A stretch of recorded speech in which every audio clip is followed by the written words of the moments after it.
What the study says. Welcome back to the Deep Dive, where we cut through the noise and go straight to the research. Today, we're plunging into, well, a really hot topic.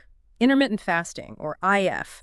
You've probably heard of it. Maybe you've even tried it. People are doing it in so many different ways. So our mission here is to unpack the latest science. We're pulling insights directly from a whole stack of articles and studies you've shared. We really want to understand what these findings, what this research actually means for you. That's right. And it's fascinating because although IF feels very modern, very trendy, the materials remind us fasting isn't new at all. It has deep historical roots, therapeutic, religious, even just out of necessity sometimes. What science is doing now is sort of rigorously investigating these long-standing practices, seeing what the actual health benefits might be. And the scope is huge in these studies. I mean, get ready, because the research we're looking at touches on everything from weight loss, metabolic health, all the way to effects on the brain, the gut, immunity, and even potentially links to serious diseases like cancer and autoimmune conditions. It's quite a journey we're taking through the science here. Okay, so let's start with the absolute basics. According to the materials, what exactly is intermittent fasting? Right. At its core, the sources describe IF less about what you eat and much more about when you eat. It's often called eating by the clock or time-restricted eating, TRE for short. Think of it as an umbrella term for different patterns that cycle between periods of eating and voluntary fasting. And the research dives into several main types, doesn't it? Exactly. The studies examine different approaches. There's alternate day fasting, ADF, that's fasting every other day. Sometimes it's just water. Sometimes it's what they call modified fasting, allowing maybe 500 calories.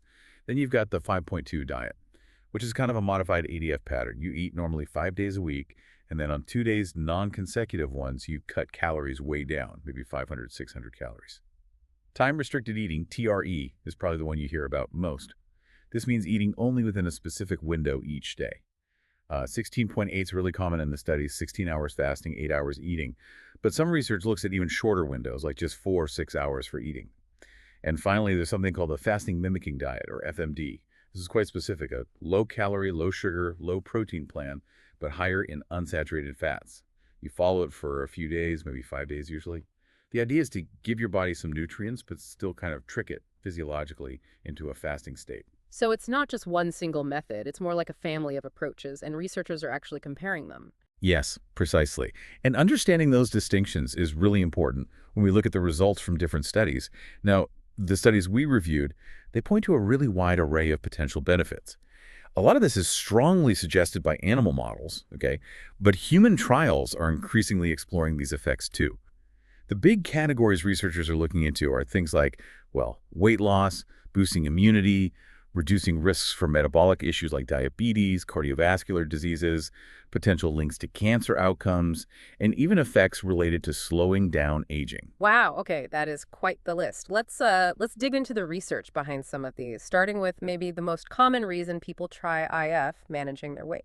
Right. The research definitely shows IF is being seriously looked at as an effective strategy, maybe even long-term, for healthy lifestyles, and yeah, particularly for weight loss. And the studies give us some actual numbers here. How effective are these different methods for, dropping pounds? Well, looking at the ranges reported across the studies, ADF in the modified version is MADF. They showed weight loss somewhere between, say, 0.77% and almost 13% of initial body weight. The 5.2 diet, that typically resulted in weight loss from about 1.7% up to nearly 8%. And TRE, time-restricted eating, showed weight loss between roughly 1% and 8.6%. So quite a range across the board. But here's what's really interesting. According to meta-analyses, when they pooled the data, the amount of weight loss across these different IS methods, ADF, 5.2, TRE, it wasn't actually statistically different between them.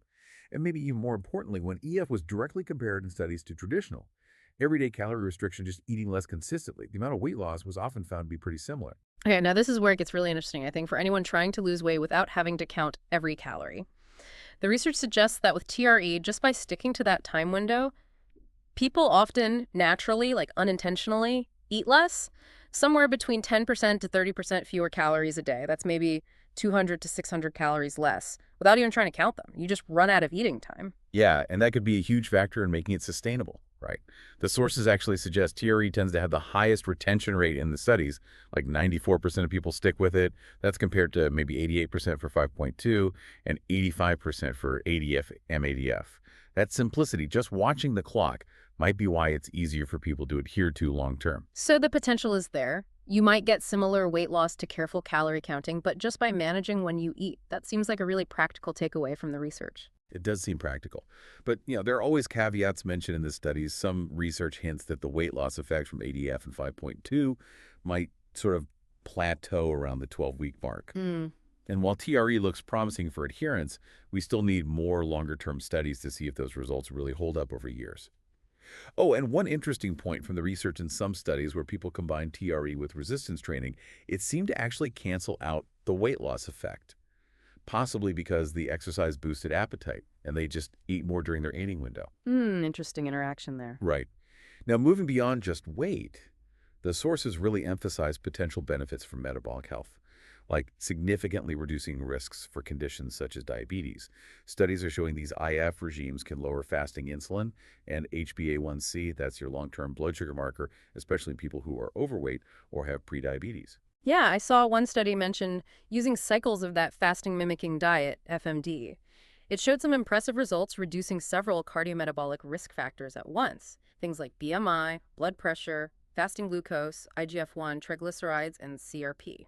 Right, and just to clarify those quickly, IGF-1 is a growth hormone similar to insulin, and CRP, C-reactive protein, is a marker for inflammation. Lowering both is generally good news for metabolic and heart health. And focusing specifically on diabetes, the research suggests IF can have beneficial effects both on weight loss and blood sugar control in people who already have type 2 diabetes. Even short-term IF seem to improve fasting blood sugar and blood sugar levels after meals in adults with T2DM. There was that specific study mentioned, INTERFAST-2. It looked at type 2 diabetes patients actually taking insulin. After 12 weeks of doing IF, they saw significant drops in both HbA1c and body weight. And crucially, they needed less daily insulin compared to the control group. Plus, the study reported no severe episodes of hypoglycemia, dangerously low blood sugar. Which leads to the absolutely critical question.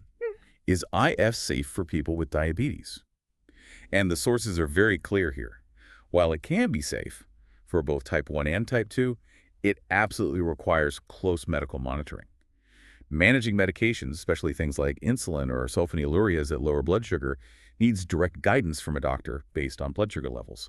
That's detailed in the research.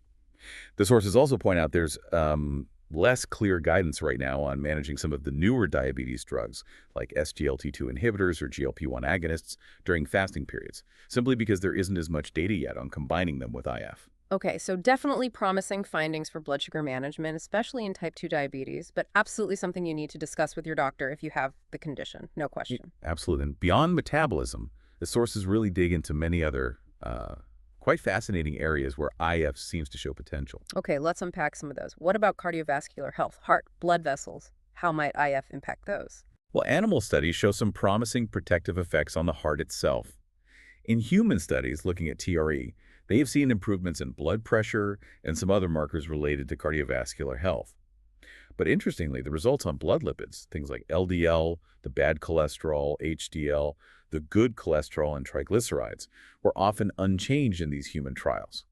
The researchers suggest this might be because the participants often started with pretty normal lipid levels anyway, or perhaps they didn't lose enough weight during the study. Usually you need more than 5% weight loss to really see lipids shift significantly. Right, context matters. Okay, what about aging and longevity? That always sounds a bit like science fiction. It really does.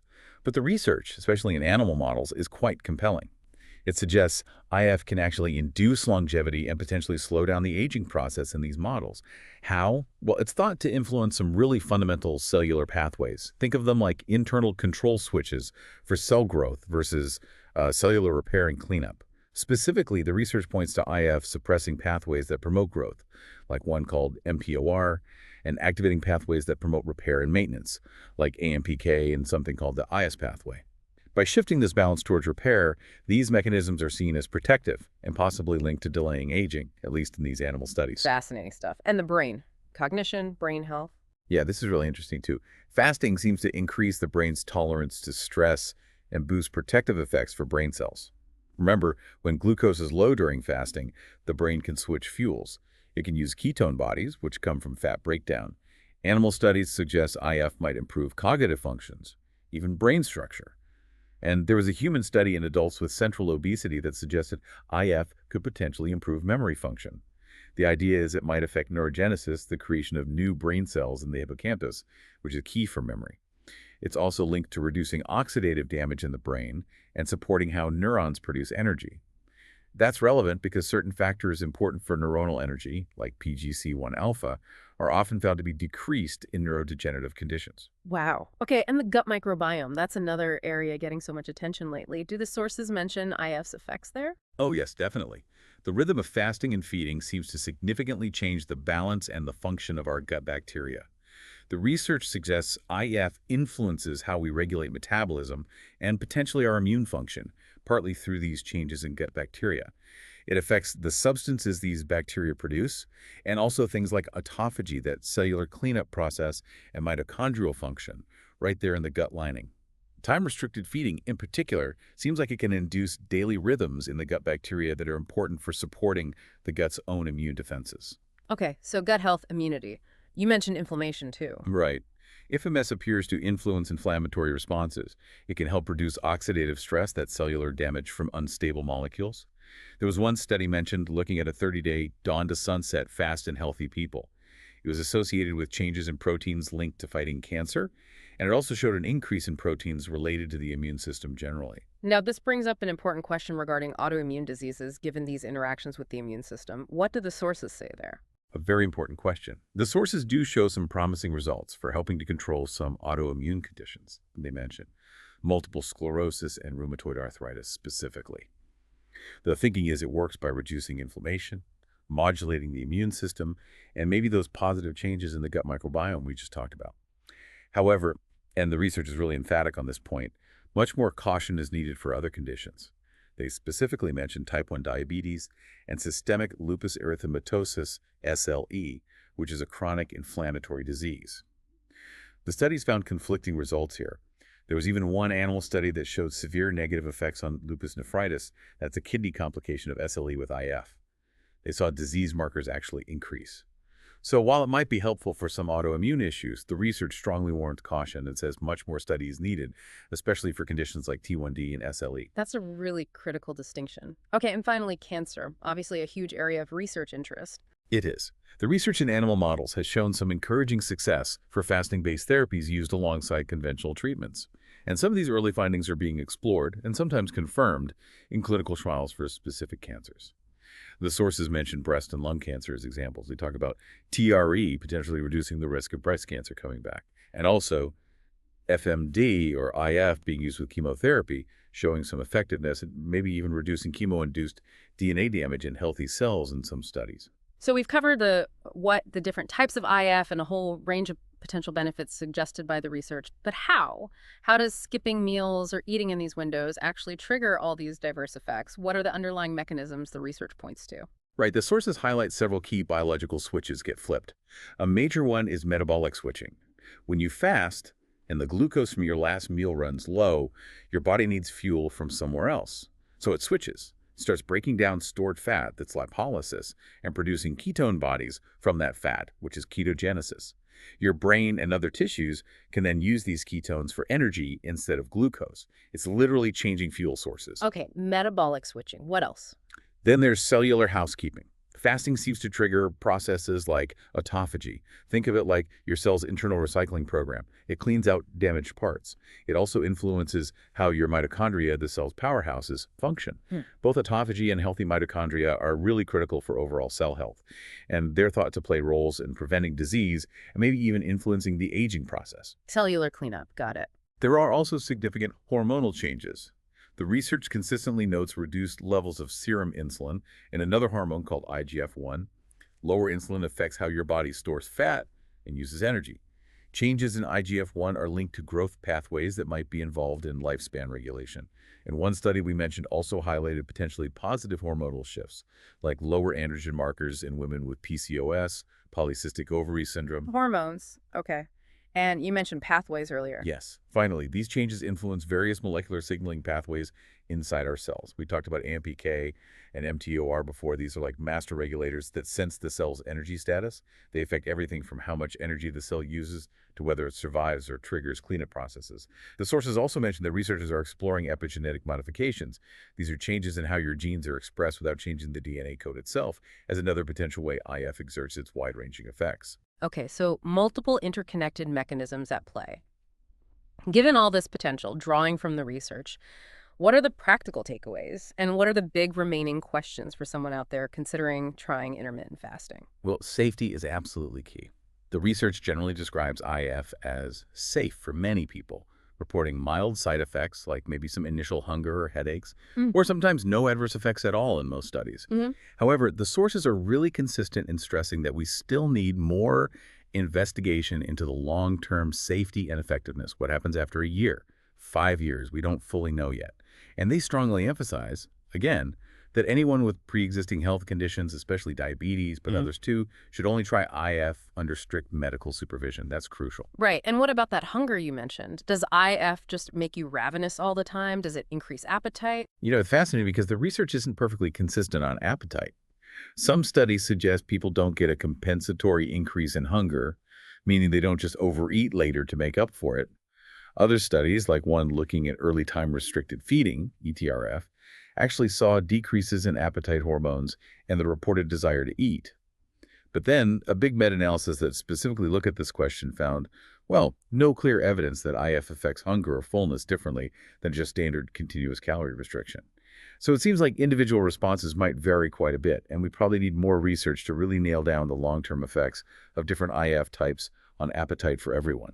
Interesting. And sleep. Does messing with your eating times mess with your sleep? Most of the studies on TREE didn't find significant changes in sleep duration, especially if people were already sleeping reasonably well. However, there was one study using a 6-hour TRE window that did show an improvement in insomnia severity for people who had mild or subthreshold insomnia.